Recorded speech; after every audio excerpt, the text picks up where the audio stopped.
सबसे पहले आपको कराची चैम्बर ऑफ कॉमर्स बराह रास्त लिए चलते हैं, जहां पर वजीर खजाना मिफ्ता इस्माइल मीडिया से गुफ्तगू कर रहे हैं। कोशिश करें कि हम अपनी अपनी बिजनेस की बात करें, किसी और को बंद ना करवाएं। मतलब आप गाड़ियों को बंद ना कराएं, वो हमारा काम है, हम बंद करवा देते हैं गाड़ियों को। आप अपने बिजनेस की बात हम इसलिए नहीं कहते। नहीं मिफ्ता साहब, हाँ। ये जो बात होती है ना वो इसलिए होती है कि एक्सपोर्टर्स को जो तकलीफ हो रही है एक्सचेंज के अंदर, इन मेजर्स के साथ अगर हम उसको कवर कर लेते हैं तो everybody would be happy about it. ये मकसद है किसी और के बिजनेस में अच्छा, मैं अपने आपको बताऊं, देखें एक्सचेंज कंपनीज में आपको बता दूं कि ये भी एक है, एक्सचेंज कंपनीज पे रोज़ पैसे आते हैं और एक्सचेंज कंपनीज रोज़ जो हैं वो डॉलर सरेंडर करती हैं इंटर बैंक में, स्टेट बैंक को। एक्सचेंज कंपनीज एक बड़ा यूज़फुल रोल अदा कर रही है हर कंपनी में। आपको बताऊँ, जो इम्पोर्टर भी होता है, मैं खुदा न खास्ता इम्पोर्टर को बुरा नहीं कहना चाहता हूँ, जो इम्पोर्टर भी होता है वो उसकी वजह से कस्टम ड्यूटी चलती है, उसकी वजह से मुल्क चलता है। जो इम्पोर्टर भी बहुत ज़रूरी है, लेकिन इस वक्त मेरे लिए थोड़ी तकलीफ में हूँ। एक्सचेंज कंपनियों के बगैर पाकिस्तान चलाना बहुत मुश्किल हो जाएगा, जिस तरह हमारा सिस्टम है। जी बेटा आप आगे बताएं, इम्पोर्ट की बात करें। अब आगे चलिए। बड़े सालों बाद सुनेंगे इम्पोर्टर भी कोई बहुत अच्छे लोग लोग तो अच्छे सर, 2 मिनट हुआ दो चीज़ों में। एक तो सर मिर्जा भाई बहुत शुक्रिया, आप कराची चैम्बर तशरीफ लाए और काफ़ी सालों बाद देखा कि FM बजट से पहले भी और बजट के बाद भी आपसे गवर्नमेंट में इशूज़ के ऊपर। एक तो ये इम्पोर्टर से मैंने जरूर बात करनी थी कि ऐसा समझ एक्सपोर्ट तो बढ़ना चाहिए, लाभ भी बढ़ना चाहिए और ग्रोथ रेट जो पाकिस्तान हमेशा ख्वाहिश करता है कि 6% हो, वो हुई नहीं है 2 साल अगर ना हो।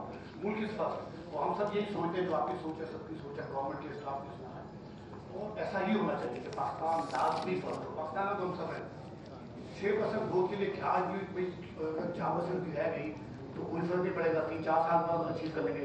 आपका सबसे इंपॉर्टेंट 3 चीज़ें हैं, एक एक्सपोर्ट टू GDP रेशियो जो कम होता जा रहा है, इन्वेस्टमेंट टू GDP रेशियो और सेविंग, ये 3 इंडिकेटर मुसलसल हम नीचे देखकर ट्रेंड, अगर इनके ट्रेंड में पॉजिटिव चेंज ला सकते हैं तो सारी चीज़ें मेरा ख्याल है बेहतर होंगी, इम्पोर्ट भी बेहतर होगी।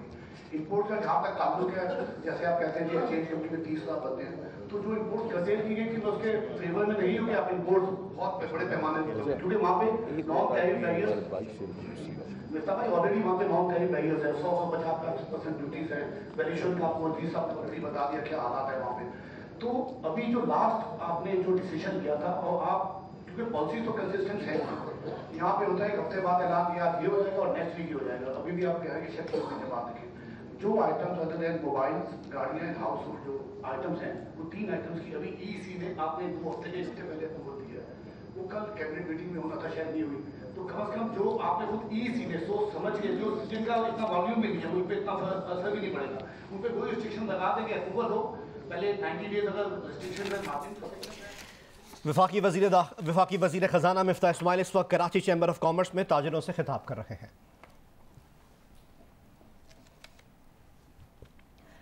FIA की तहकीकात के दौरान इमरान खान के पर्सनल सेक्रेटरी समेत 3 मुलाजमीन ने बताया है कि फंडिंग कौन कहां से भिजवाता था ये कुछ इल्म नहीं। ये भी नहीं पता कि रकम कहां खर्च हुई। रकम PTI के फाइनेंस मैनेजर को देते थे, दस्तखतशुदा ब्लैंक चेक लिए जाते थे। फॉरेन फंडिंग दीगर अकाउंट्स के अलावा मुलाजमीन के सैलरी अकाउंट में भी आती रही। Tehreek Insaf foreign funding case में इलेक्शन कमीशन की रिपोर्ट में नामजद 4 मुलाजमीन को तलब किया गया था।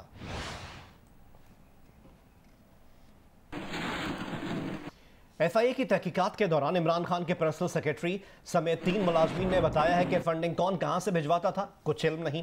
ये भी नहीं पता कि रकम कहां खर्च हुई। रकम PTI के फाइनेंस मैनेजर को देते थे, दस्तखतशुदा ब्लैंक चेक लिए जाते थे। फॉरेन फंडिंग दीगर अकाउंट के अलावा मुलाजमीन के सैलरी अकाउंट में भी आती थी। PTI की फॉरेन फंडिंग से मुतालिक FIA की तहकीकात पर मजीद बात करेंगे। इस केस में दरख्वास्त गुजार अकबर एस बाबर साहब हमारे साथ मौजूद है। अकबर साहब, बहुत शुक्रिया आपके वक्त के लिए। कहिएगा कि आपने तहरीक इंसाफ सेंट्रल सेक्रेटेरिएट के 4 मुलाजमीन से तहकीकात की दरख्वास्त की थी, अब उनसे इंक्वायरी हो रही है, क्या कहेंगे इस पर? देखिए, इसका एक पस मंजर है क्योंकि ये जो इनमें से चंद मुलाजमीन जो थे, ये इन्होंने खुद मेरे पास आके इस गैर कानूनी फेल की निशानदेही की थी कि 2011 की मैं बात कर रहा हूँ कि हमारे अकाउंट्स में बहुत बड़े पैमाने पे पैसा आता है, फिर हमसे कैश चेक्स के जरिए ये जो लीडरशिप है वो ये पैसे ले लेती है।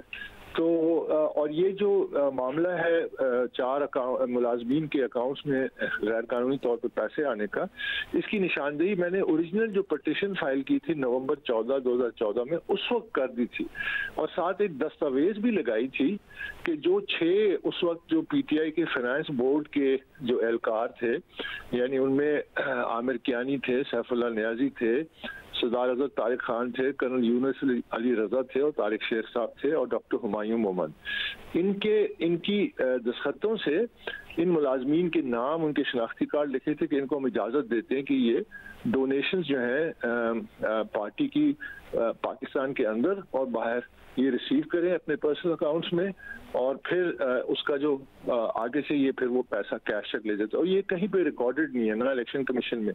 बारहा मैंने कोशिश की, तो ये मामला जो है ये उस वक्त से शुरू था, और आज अभी पहले दिन ही जो मीडिया की रिपोर्ट्स हैं, ज़ाहिर है मेरे पास तो और इंफॉर्मेशन नहीं है, जो मीडिया की रिपोर्ट्स हैं वो बुनियादी तौर पे उन्होंने तस्दीक कर दी कि हाँ जी हमसे चेक साइन कराए जाते थे, हमारे अकाउंट्स में पैसा आता था, वो पैसा का, तो इसके बड़े सीरियस कॉन्सिक्वेंसेस हो सकते हैं। अब ये तमाम चीज़ें मेरा ख्याल है बहुत जल्द सामने आ जाएंगी। और फिर इसमें एक और इम्पोर्टेंट चीज़ है कि जो वो दस्तावेज है बोर्ड का, उसके नीचे लिखा हुआ है copy to PTI chairman Imran Khan और डॉक्टर आरिफ अलवी जो उस वक्त सेक्रेटरी जनरल थे।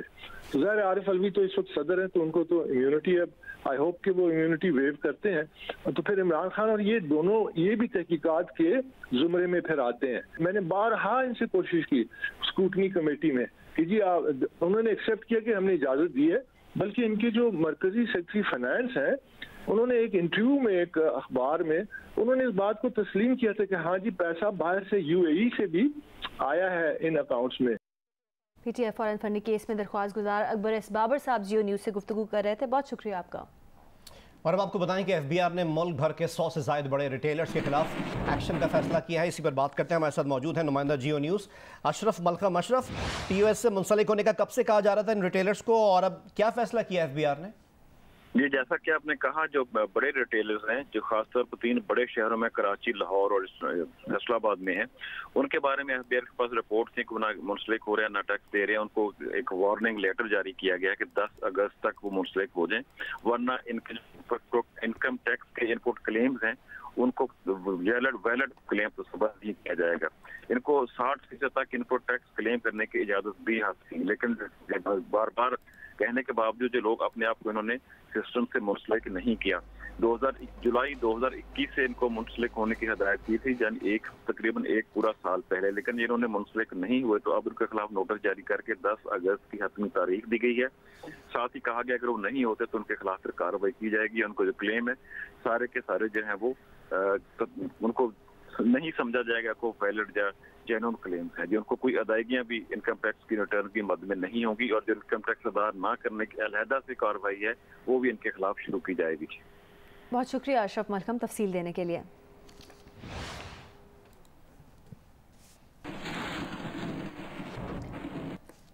कौमी बचत स्कीमों के शरह मुनाफा में रद्दोबदल कर दिया गया है। रेगुलर इनकम सेविंग सर्टिफिकेट्स पर शरह मुनाफा बढ़ाकर 12.60% कर दी गई है।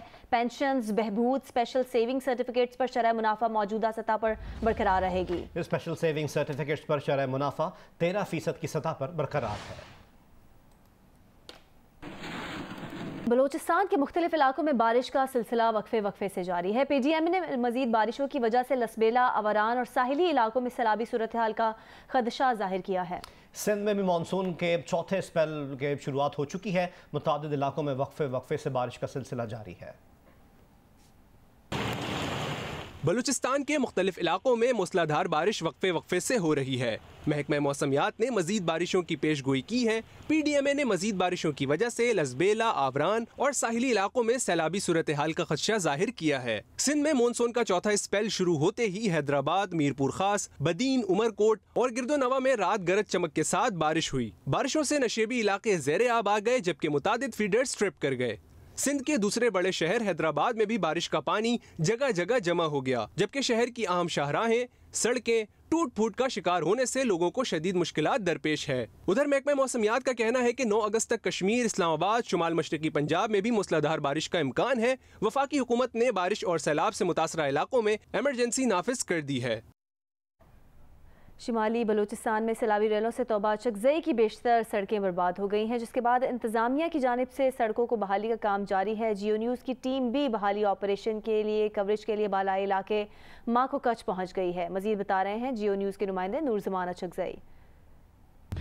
जी बिल्कुल, पहली मरतबा जियो न्यूज़ की टीम जो है वो तोबा चकजई, चूँकि वो बालाई इलाका है, ख़ासकर पाक अफगान सरहदी इलाकों के साथ ये वाक़या है। ये इस वक्त में माकू कच के इलाके में मौजूद हूँ। यहाँ पर जो गुज़िश्ता सैलाबी रेलों के बायस इस इलाके में मुख्तलिफ जो सड़कें हैं, राब्ता सड़कें हैं, मेन शारा है वो सैलाबी रेलों में बह गया था।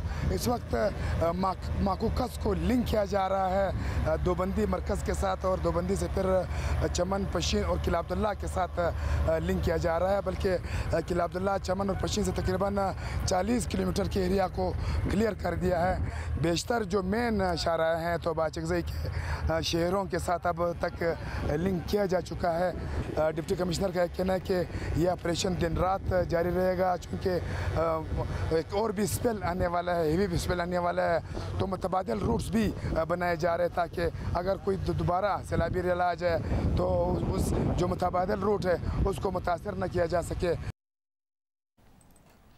वज़ीर आज़म शहबाज शरीफ ने सैलाब मुतासरीन की मदद के लिए इमदादी फ़ंड कायम कर दिया है।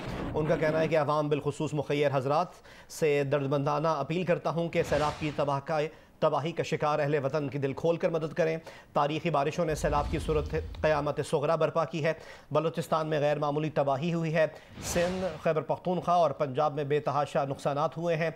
हुकूमत ने मुश्किल मुआशी हालात के बावजूद 5 अरब रुपए सैलाब मुतासरीन के लिए फ़ौरी जारी कर दिए हैं। शहबाज शरीफ ने मज़ीद कहा कि अवाम बिलखुसूस मुखय्यर हज़रात से अपील है कि मुश्किलात में घिरे इन पाकिस्तानियों को दोबारा आबाद करने में हुकूमत का हाथ बटाएँ। उन्होंने कहा कि सैलाब मुतासरा भाई बहनों और बच्चों की मदद अंसार मदीना वाले जज्बे से करने की ज़रूरत है। जिस तरह अहले पाकिस्तान ने 2005 के ज़िलज़िले और 2010 के मुल्क के सबसे बड़े सैलाब के वक्त मुतासरीन की दिल खोल कर मदद करके पूरी दुनिया में एक मिसाल कायम की थी, आज भी उसी जज्बे की ज़रूरत है। वज़ीर आज़म ने कहा कि सैलाब ज़दगान के लिए रकूम प्राइम मिनिस्टर रिलीफ फ़ंड 2022 के अकाउंट नंबर 12164G में जमा कराई जा सकती हैं। विफाक ने सैलाब से मुतासरा इलाके में इमरजेंसी नाफिज कर दी है। सूबाई हुकूमतों से भी गुजारिश की है कि मुतासरा इलाकों को आफत ज़दा करार दें ताकि इमदादी कामों को मज़ीद तेज़ किया जा सके।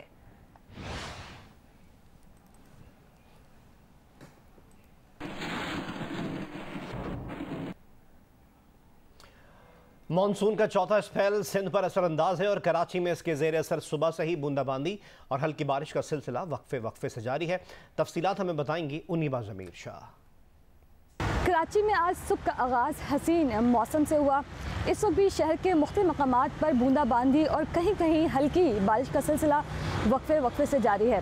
ये मानसून का चौथा स्पेल है जो सिंध पर असरअंदाज है। उसी के ज़ेर असर सिंध के मशरक़ी और वस्ती हिस्से में अच्छी बारिश हुई है और इसी सिस्टम के ज़ेर असर कराची में आज हल्की से मुतदिल और चंद मकामात पर तेज़ बारिश भी हो सकती है। मौसमियाती तज्ज़ियाकार बताते हैं कि मानसून सिस्टम इस वक्त सिंध और गुजरात के सरहद पर मौजूद है। इसका 40% हिस्सा सिंध पर है, जबकि इसका ज़्यादातर जो 60% हिस्सा है वो गुजरात पर, भारतीय गुजरात पर मौजूद है। आज दोपहर 1 से 10 बजे के दौरान शहर के चारों तरफ गरज चमक के बादल बन सकते हैं। कहा जा रहा है कि ठट्टा, बदीन, नूरियाबाद और जो हमारी साहिली पट्टी है यानी दोहरे अरब से भी बादल शहर की जानिब रुख कर सकते हैं। 10 अगस्त के बाद एक और सिस्टम सिंध पर असरअंदाज होगा और 10 से 15 अगस्त के दौरान तेज़ बारिशों का इम्कान रहेगा कराची समेत सिंध के मुख्तलिफ मकामात पर। जी, कराची में बिजली की लोड शेडिंग ने आवाम का जीना दूभर कर दिया है। जिन इलाकों में पहले 3 मरतबा 1-1 घंटे की लोड शेडिंग होती थी, वहां अब 1.5 घंटा बिजली जा रही है। दीगर इलाकों में भी 14 घंटे तक लोड शेडिंग की जा रही है। तफसीलात इस रिपोर्ट में। आए दिन बिजली की कीमत में इजाफा और इस पर भी घंटों की लोड शेडिंग ने कराची वालों की जिंदगी अजीरन कर डाली है। शहर में लोड शेडिंग का दौरानिया 4 से 14 घंटों तक पहुंच गया है, जबकि मुस्तस्ना इलाकों में भी कई घंटों बिजली की बंदिश मामूल बन गई है। लोड शेडिंग का तो भाई बहुत बुरा हाल है यार, मतलब है कि 5-5, 6-6 घंटे की लोड शेडिंग है। अभी ये सुबह से गई है, तीसरी दफ़ा लाइट गई है। तकरीबन 2.5 घंटे के बाद लाइट आ रही है और अभी दोबारा अभी भी लाइट गई हुई। आप देख सकते हैं मूवी में लाइटें ज़्यादा जा रही है, बिल इतने आ रहे हैं क्या करें, गरीब आदमी कहाँ से पूरा कर सकता है, हमारी आमदनी इतनी नहीं है। नॉर्थ कराची नागन चौरंगी में 2-2 घंटे की 4 बार लोड शेडिंग की जा रही है। गुलिस्तान जौहर में भी बिजली की आंख मचोली जारी है। PIB कॉलोनी में 2-2 घंटे की 4 बार लोड शेडिंग हो रही है। लियारी के मुख्तलिफ इलाकों में भी 8 से 12 घंटे बिजली गायब रहना आम बात है। न्यू कराची, लांडी, कोरंगी, मलीर, शाह फैसल कॉलोनी, हिजरत कॉलोनी, मेट्रोविल, साइट, बल्दिया, जेल रोड में 8 से 12 घंटे की लोड शेडिंग जारी है। दूसरी जानिब तर्जुमान के इलेक्ट्रिक का दावा है कि शहर में लोड शेडिंग शेड्यूल के मुताबिक की जा रही है। कैमरामैन अल्ताफ हुसैन के साथ शवाला असलम, जियो न्यूज़, कराची।